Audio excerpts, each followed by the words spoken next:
pictures, but just want to bring in Ibrahim Arafat in the studio. You wanted to say something earlier as you watched all of this. No, I'd like just to translate what we are seeing into some political findings, early political findings. In my judgment, the first thing is that the political job of a number of Egyptian politicians, are going to end today. It will be terminated today. Second, I think the state-society relationship has been changed once and for all. Like the society which has been known as a weak society is no longer weak, and this will be taken, this has to be taken into consideration of the president when he speaks to the nation. He could not anger the people anymore. He should not blame them, I think, but just one little note, it is almost 1 hour, between the declaration that the president would address the nation and now.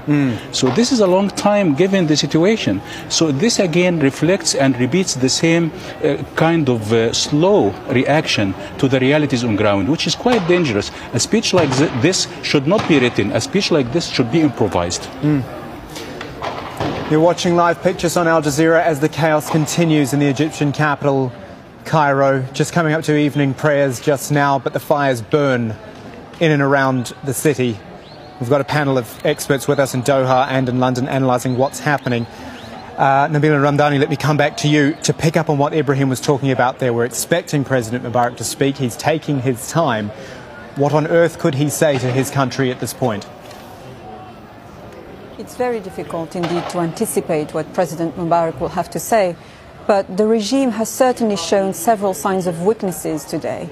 First of all, the decision to shut down all forms of communications was a desperate move to try to prevent people from organizing themselves, mobilize and coordinate their moves in order to form a big movement of resistance, as it were.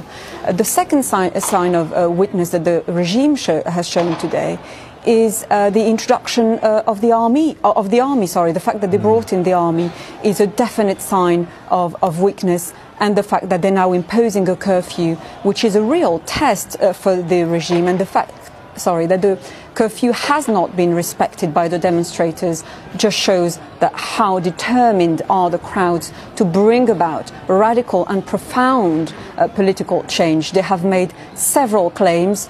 They've asked specifically for President Mubarak to leave, and also they send the same message to his equally unpopular son, and they want the dissolution of the parliament as they see the very circumstances in which the elections took place as very fraudulent, and they also want an end to the state of emergency which has been in place since Mubarak came in power in 1981. So they have made very specific claims, and whatever Mubarak has to say tonight, unless he makes the decisions to leave and indeed promise that fair elections will take place in the future, I don't think that the demonstrators are ready to hear anything else. Fawaz Gerges, I'll come to you in just a moment. The pictures we're looking at right now, let's take in a little bit of this. Evening prayers now in Cairo amidst the chaos.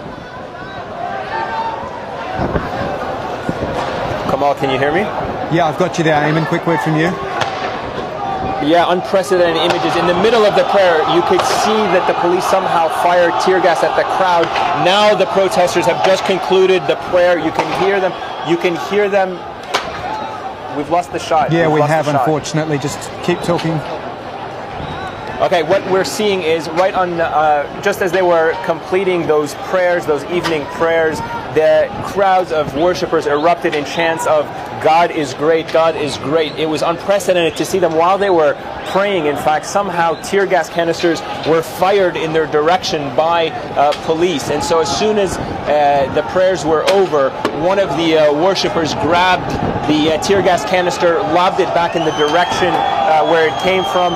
And as you can hear, the chants of the crowd growing. They're now making their way down that alleyway I was describing earlier towards the direction of the radio and television building. We can see the people, and you can hear on the other end of that street where we're looking right down, the gunfire coming in the direction of the protesters.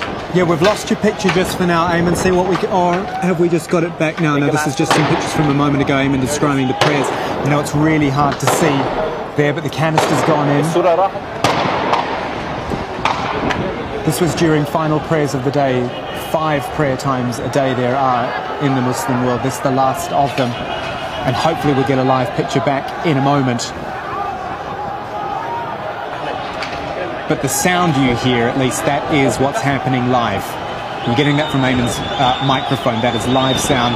The sound of gunfire. We still haven't confirmed if that's live fire or not. But these pictures from just a moment ago. Kamal, we're hearing, I have my head out the window. Actually, I'm standing on the balcony and I'm looking down at the scene in this intersection where these protesters were gathered. I can hear a loud rumbling in the direction of we're on the live. Yeah, we're back on you now. Sorry, what I was saying is that you could hear these the sounds of loud rumblings taking place at the end of the street from which we are seeing. It's in the opposite direction of where our camera is pointing. But what we can see from this is that as the protesters were finishing their evening prayers, they did erupt in chants of God is great and making it their way down to that street. We can hear gunfire from where we are standing, and we can hear these loud explosions. We can't make out exactly in what direction they're being fired. There is a big haze of black smoke that has essentially engulfed the area where we are standing, making it somewhat difficult to breathe. But indeed, no signs whatsoever from our teams that were on the street. Our teams just went down on the street. No signs that the police are very visibly present. It seems for now that this part of Cairo completely belongs to the protesters. Ayman, oh, we are. No, we've got your picture back now. Thanks for that. Just wanted to bring in Fawaz Gerges again because he has been waiting there. You know, you said earlier, Mr. Gerges, at the barrier, fear has fallen, and I think that's absolutely correct. Looking at these scenes, this is a fearless population, but it's also a population without a leader, if I can put it that way. There is no political leader or group driving this. There's a risk of a vacuum here, is there not? I think we're talking about a rainbow coalition of different social and political constituencies. You're talking about centrists, liberal-minded, independent Islamists, the Muslim Brotherhood. I think Muhammad al-Baradei, the Nobel Prize winner, might emerge as a unifying figure for a potential or possible transitional government. My take on it at the end of the day, the fact that President Mubarak has decided to give a speech to the nation today is by itself a testament to the intensity of the crisis.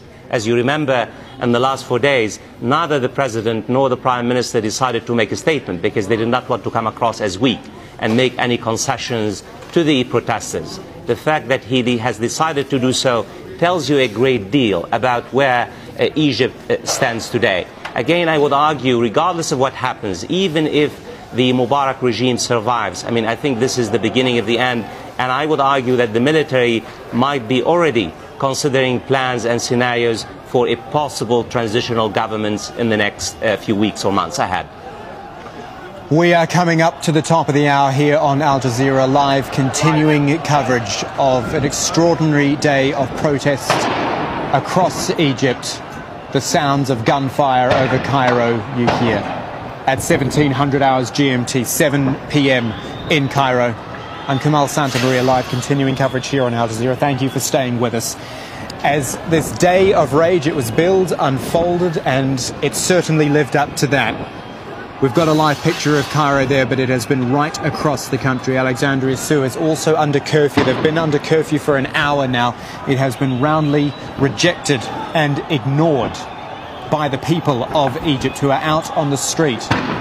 The gunfire continues. There are fires, personnel carriers, police personnel carriers on fire. The grounds of the NDP, the ruling party, on fire, close to the Antiquities Museum of Egypt. So much under threat, so much at stake in Egypt on the 28th of January of 2011. Ayman Mohyeddin, our correspondent, live, covering events. I mean, I don't think you would have seen anything like this before, Ayman. You've been in, you were in Gaza during the war in 2008, 2009. This in Egypt is quite something. It is, Kamal. I mean, as I was saying earlier, I've been covering Egypt. I've covered elections here. I've covered protests and marches and rallies. I've lived in Egypt away from a career as a journalist. In my years of living in Egypt, as well as covering this country through a lot of some difficult periods, never have I seen images like this. But that's not something that I'm only saying for myself in my brief years here.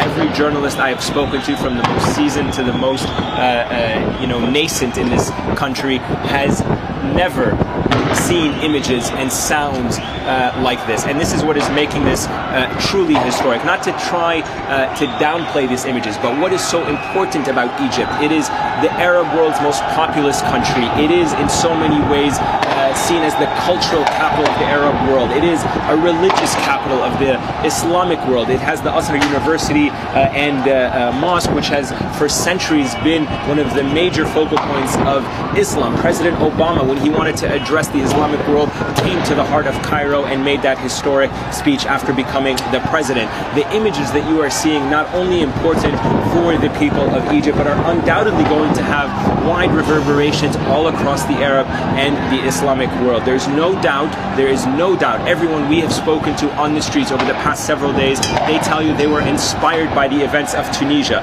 For such a long time, the Egyptian capital was seen as the center of the Arab world, where the Arab leaders from Egypt would go, the rest would follow. And that was a pace of policy that was set for decades. For the past couple of years, many have been very critical of the Egyptian government because of this regime falling back into the shadows of its once past glorious self. Today, the people on the streets of Egypt have undoubtedly made their voice heard, and that is going to resonate not only across the country, but definitely across the region. Kamal.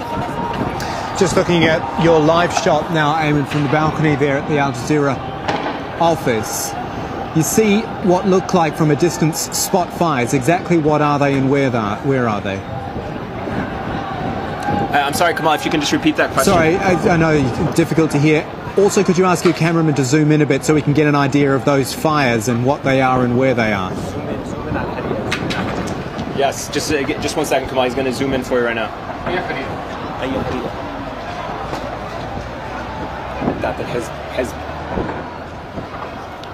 Yeah, Kamal, right, so what's that? Let me just paint the picture for you because really what you're seeing are a lot of these the bright golden glows that you're seeing are essentially the street lamps in Cairo against the backdrop of the cloud, a black cloud of smoke that is rising from the National Democratic Party. So when we zoomed in, you can still see that compound is on fire, and that is making it very difficult to see across the entire city. So the only thing that we can see from our vantage point right now that is clearly on fire are the NDP party compound, and on the bridge that personnel carrier that we saw that was set ablaze about an hour ago. Right. From the vantage point that I'm standing, I have seen projectiles being lobbed in the direction of the radio and television building that were on fire. So I can only conclude that they are some type of Molotov cocktail. Don't want to jump to conclusions, but clearly something on fire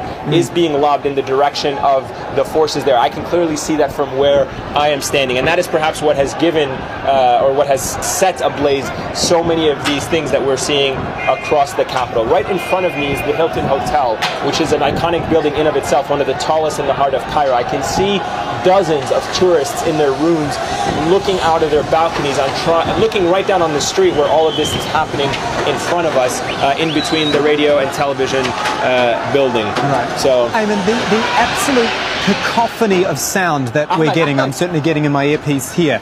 Can you break it down for me? I mean, on any other day I would say it almost sounds like fireworks in the background, the cheering people and explosions.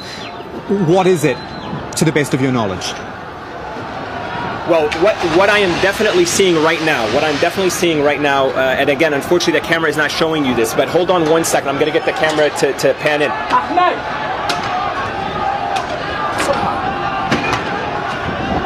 I'm going to have the camera pan. Well, okay. In between us and this the Hilton Hotel, as I was saying, there's a very tight street. There is a police car that carries troops, one of those similar to what we've seen on the bridge. The protesters have completely overwhelmed it. What you're hearing is the stoning of that vehicle. Okay. Every once in a while, some of the policemen that were in that vehicle opened fire on the protesters.